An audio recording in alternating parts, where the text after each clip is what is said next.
ਪਿਆਰ ਭਰੀ ਸਤਿ ਸ਼੍ਰੀ ਅਕਾਲ, ਨਮਸਕਾਰ, ਆਦਾਬ। ਆਪ ਸਭ ਦਾ ਸਵਾਗਤ ਹੈ ਜੀ ਇਸ ਲਾਈਵ ਟਰਾਂਸਮਿਸ਼ਨ ਦੇ ਵਿੱਚ। ਤੇ ਇਸ ਲਾਈਵ ਟਰਾਂਸਮਿਸ਼ਨ ਦੇ ਵਿੱਚ ਮੈਂ ਤਾਰਫ ਕਰਾਉਂਦਾ ਚੱਲਦਾ ਹਾਂ। ਸਾਡੇ ਗੈਸਟ ਆਨਰੇਬਲ ਕ੍ਰਿਸ ਹਿਪਕਿੰਸ ਸਾਡੇ ਨਾਲ ਸ਼ਾਮਿਲ ਹੋ ਗਏ ਨੇ। So very good morning to you all, and it's a very special time and we have a very special guest in our studios, Honorable Chris Hipkins, ex-Prime Minister and Leader of the Opposition. Welcome to the show, Chris. Thank you. Welcome to Radio Spy Studios as well. Thank you. It's great to be here.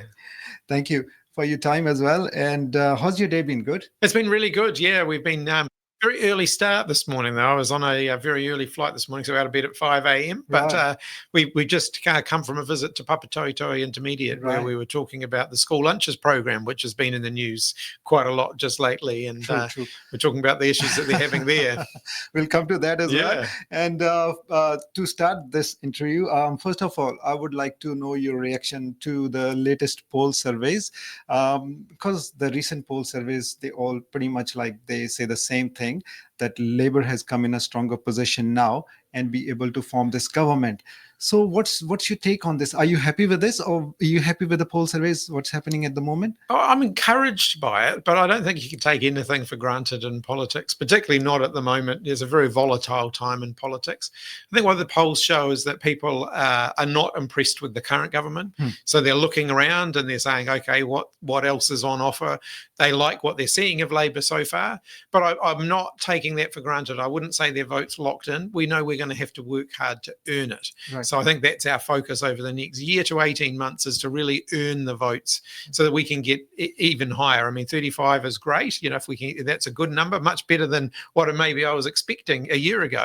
But we've still got a lot of work to do. But are you satisfied with this shift of votes? You know, like, are you as a leader of opposition or as a leader of your party, are you satisfied? Oh, I'm very pleased to see votes coming back in our direction, but I'm not pleased that probably the biggest reason for that is dissatisfaction with the current government, because I think people can see that what the current government are doing is damaging and actually driving the country backwards. Right. So this is the same allegation that actually National was actually using about a year ago, when you were in the power, and they were saying the same thing, that the country is moving backwards.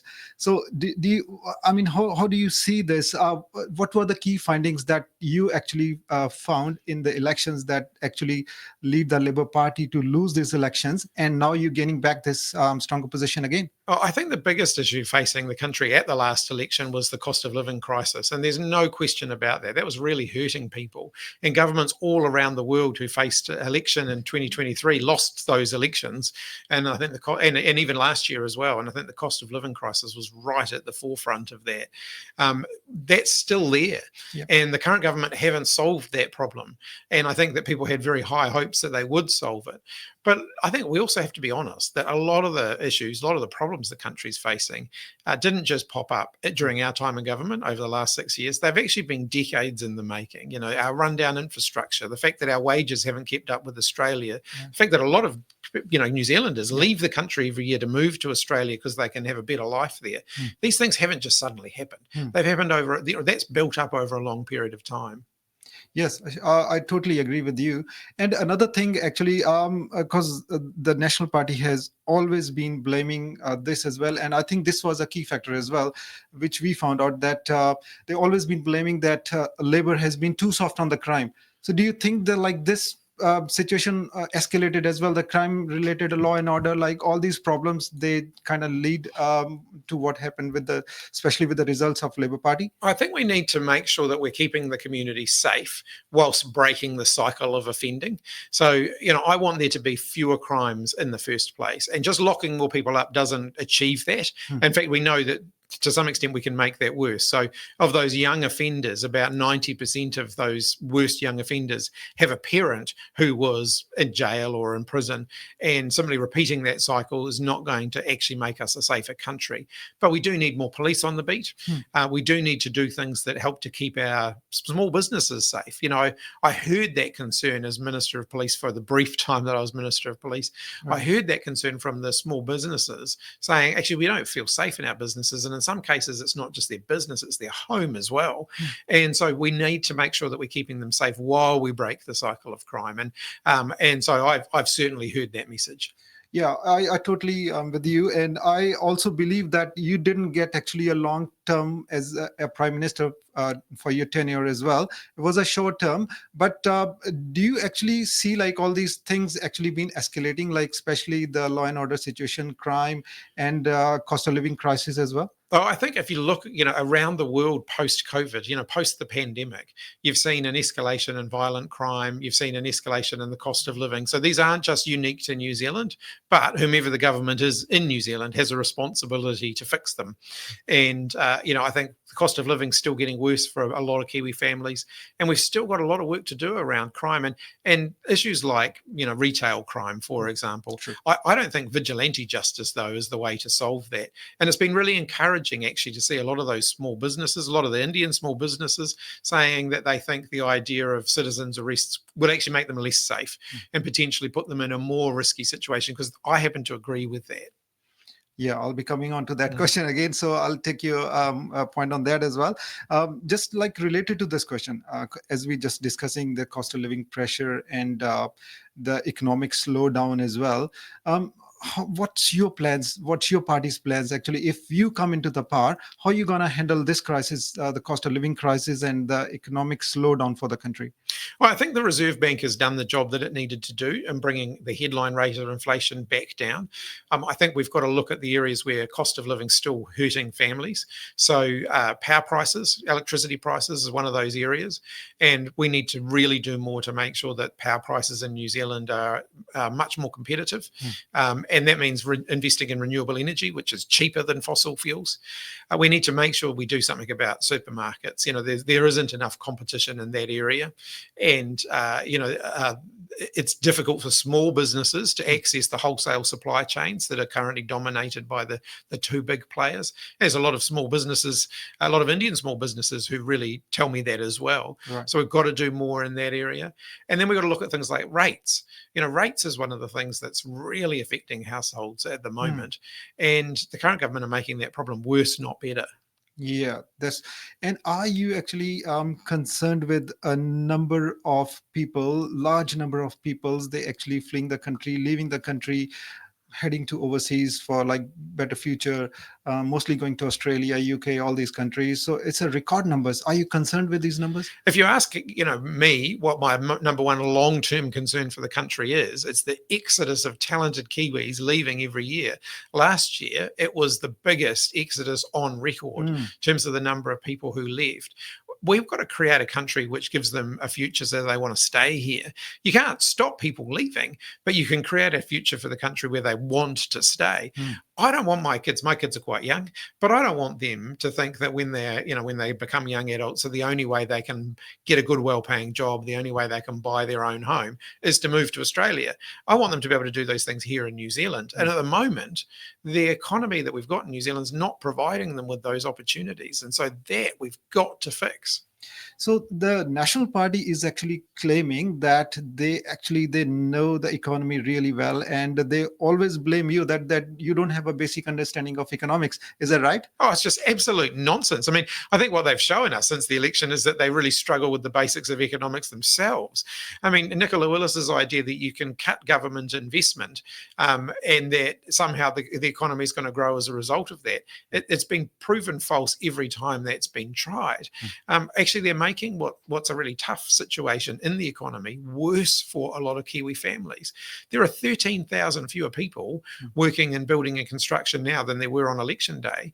And what's the number one reason that those businesses, those firms in building and construction say has caused that?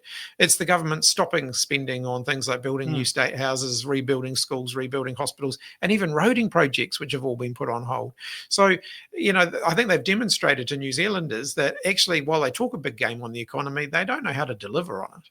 So that's the same thing they tell about Labour Party. They said like these guys, they actually ruined the economy over the last 6 years, and we are trying to fix it. How true is that? Oh, I think it's just absolute nonsense. I mean, we had to run the country through a global pandemic. And if they think that spending money on things like the wage subsidy, which kept businesses from going broke and kept people in work, if they think that that was ruining the economy, I hate to see what the alternative would have been. The alternative would have been a whole lot of businesses simply disappearing when COVID-19 showed up, and never to return. The economic carnage would have been so much worse if they had been in charge. Would you have done the job cuts like if you were a prime minister today?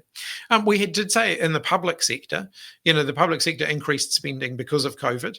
And we said that actually we needed to dial some of that back, as we came out the other side of the pandemic. So we had set some savings targets for government departments, but we'd set achievable, realistic ones, not ones that involved cutting frontline public services like this government are doing. And you've got the bizarre situation in the health system at the moment where people are losing their jobs only to find, and these are frontline staff losing their jobs only to find that the jobs then are being advertised and they're having to apply back for the job that they've just lost. Right. And just regarding this, also, I wanted to take your views on what do you think about the current healthcare system, New Zealand? Oh, I think the health system's under a huge amount of strain.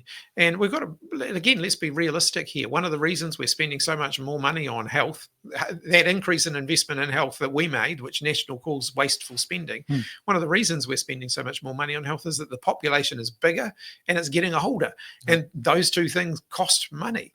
And there are more medical treatments available now than there ever have been before. And that costs money as well. So, we actually don't spend as much on health as a percentage of our economy as other comparable countries do. So if we want better outcomes for our health, the number one thing we've got to do is increase the amount of money that we're spending on it. So this is the thing, because still all the problems are the same, and a common New Zealander is still struggling with the same issues, the healthcare system and all that. Would you, if you're given a chance, if you come into the power in the next elections, so healthcare system is that going to be on your priority list? Health will absolutely be sort of in the top three priorities for our next Labor government. We've got to get a much greater focus on preventative healthcare, for example.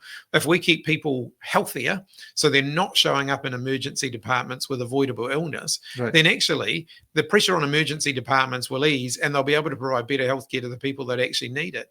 But there's far too many people showing up in emergency departments today and in our hospitals today because we're not providing them with what they need to stay healthy in the first place. True. And just coming back to from where we started, you just mentioned that you've been in Pepito this morning, just visiting some schools today. So what's your take on the government's program on the school lunches? I think the government have absolutely messed up the school lunches program. It was working very well. Kids were getting a free healthy lunch every day. They were eating them. There was about 94% of the lunches being delivered to schools were being eaten every day. Now schools will report that they're lucky if half the lunches get eaten if they show up. A lot of the lunches don't show up on time or don't show up at all. And the kids complain that they're inedible when they do arrive. So I think, they've taken a program that was working and they've basically just ruined it. And the kids are the ones who are suffering because of that. Cool. We have a lot of listeners and people who actually also giving their opinions as well. I won't actually come into this at the moment because it's a live interview, and I will actually take your comments later. Just another thing I actually wanted to know, the school lunches program. So if Labour comes into the power, so what you going to do to rectify all these problems that's actually happening at the moment, especially with the kids, like all these issues happening, because it's been happening all over. There was a Whangarei school last week. They came with the same issues as well. They're not happy. So how are you going to actually, what are you going to do about it? Well, I think one of the things we've got to do is make sure that schools have the choice to continue to go back to the local lunch providers that were doing a much better job of providing their kids with food.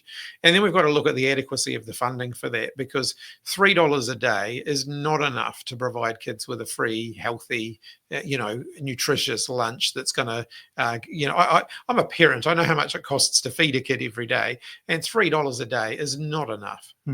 That's right. Also, because you're visiting Pepito as well, and this is the suburb that has been also hit hard over the years with the especially criminal activities here, and the retailers have not been happy with that as well. And with the proposed changes, especially it's been announced a few days ago, with the proposed changes to the retailers and how they can arrest and detain criminals or the people into their businesses. So, what's your take on this? What do you think about this? Should the businesses or the retailers, they should be given that powers to detain or arrest people? I think it's actually really dangerous what's being proposed. I think it's going to create more risk for businesses because we have seen tragic examples before of where business owners have pursued people who have been, stealing things from them, and they have been injured or, in the worst cases, killed. And I don't want to see more of that happening. I think it is important that there are consequences for those who are undertaking that kind of violent activity. So we do need an active police presence there. But my message would be we've got to leave that part of it to the police, because if shopkeepers are being told that actually the police aren't going to help you, you've just got to do this yourselves, which seems to be the message from the current government, I actually think that's going to make them less safe. So I'd love to see more foot patrols. I think it's good.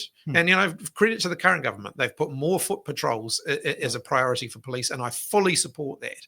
I do not support what they're proposing around citizens' arrests. I think that actually says that the police, that everyone else should do the police's job for them. We've got to have faith in the police to do that job.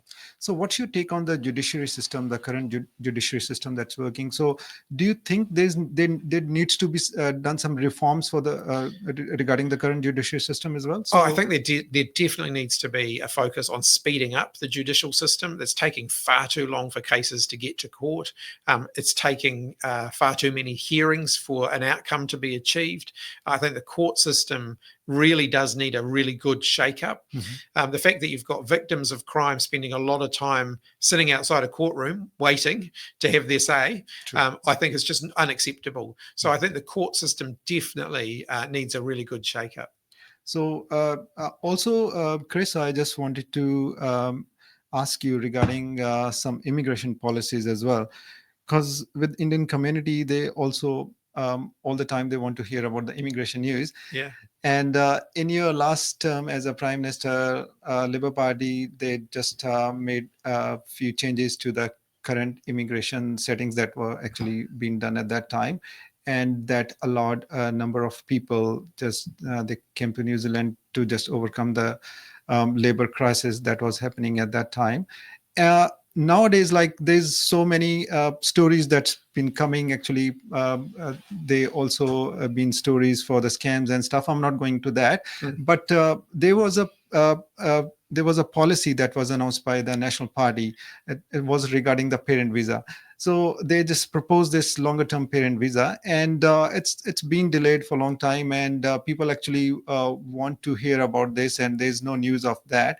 So if you're given the chance, if you become the prime minister, so what kind of policies you can frame better than the National Party regarding the parent category? Yeah, look, I think that the current government should deliver on their promise for a longer term parent visa. I actually think it would be a very positive thing at the moment. It has very minimal cost to the New Zealand public in terms of public support, because the parents who are coming here will need to meet their own costs. They'll need to provide their own health insurance and so on. And so I actually think that the cost to us as a country is going to be quite low, but the benefit for those families is going to be very significant. True. And so, yes, I think they should speed up their process. This was a promise they made. They should deliver on that promise. I'm very proud of our work as a government to deliver the Resident Visa 2021. I know what a difference that made. I've met many of the people who received those visas, and I know what a difference it made. But it did, in fairness, take a long time to get that through the system. It created a huge workload for Immigration New Zealand. Those have been processed now. So things like the parent category visa, I think now is the time for the government to deliver on that commitment. So if they don't deliver, you'll deliver? Yeah, I mean, we also committed to that at the last election. I think it's a good commitment to make. Right, cool. Also, what do you think about the current situation between New Zealand and Cook Islands? So the tension is been there. So what's your take on this? Yeah, I'm concerned, and I think that Winston Peters is understandably frustrated by the Cook Islands' lack of information. I was encouraged actually that he raised the issue with China when he was in China yesterday, I think it was. I think that was the right thing for him to do. I was also encouraged with by the fact that they were quite forthcoming with information to him about the arrangements that they've entered into with the Cook Islands. So I think I don't always agree with Winston Peters, but on this I do agree with him. I think it is positive that the Chinese government have been so engaging with us on the issue. I think it's disappointing that the Cook Islands government haven't been. True. Chris, also, I just want to ask you another question that's regarding another proposed change that's going to be happening. So this is regarding the proposed 4-year parliamentary term. So what's your take on this? Do you support this or you don't support this? I do support a 4-year parliamentary term. I think it'll actually lead to a better quality of decision making. I think in New Zealand, because of the 3-year term, we tend to rush decisions in order for governments to say we did this thing whenever the next election rolls around. But I think if we had a 4-year term, we could slow that process down a bit and make sure that we're making good decisions rather than quick decisions. Cool. Thank you so much, Chris. That's all I wanted to know. And hopefully in the future, we will keep inviting you and we will ask you some more questions. And I'd be really thankful for your time today. And what's your plans for the weekend, actually? Oh, for the weekend, tomorrow I'm heading down to New Plymouth to Matatini. So the Olympics of Kapahaka tomorrow in New Plymouth. So I'm really looking forward to that. Cool. Thank you so much for your time. And we shall talk again. And thanks so much for your precious time. And we have actually so many listeners and the viewers who have just joined us. And they all actually saying, they're just actually welcoming you to the show and they're saying good things as well. So thank you. Thank you for joining us today. Thank you. Lovely to be here. Thanks so much. So guys ਇਹ ਸੀ ਅੱਜ ਦੀ interview Chris ਹਿਪਕਿੰਸ ਦੇ ਨਾਲ। ਸੋ ਇਸ ਤੋਂ ਬਾਅਦ ਸਾਡੇ ਜਿਹੜੇ radio spice ਦੇ ਦੂਜੇ ਪ੍ਰੋਗਰਾਮ ਨੇ ਉਹ ਜਾਰੀ ਰਹਿਣਗੇ। ਸੋ ਆਪ ਸਭ ਦਾ ਇਸ ਟਰਾਂਸਮਿਸ਼ਨ ਦੇ ਜੁੜਨ ਲਈ ਬਹੁਤ ਬਹੁਤ ਧੰਨਵਾਦ, ਸ਼ੁਕਰੀਆ।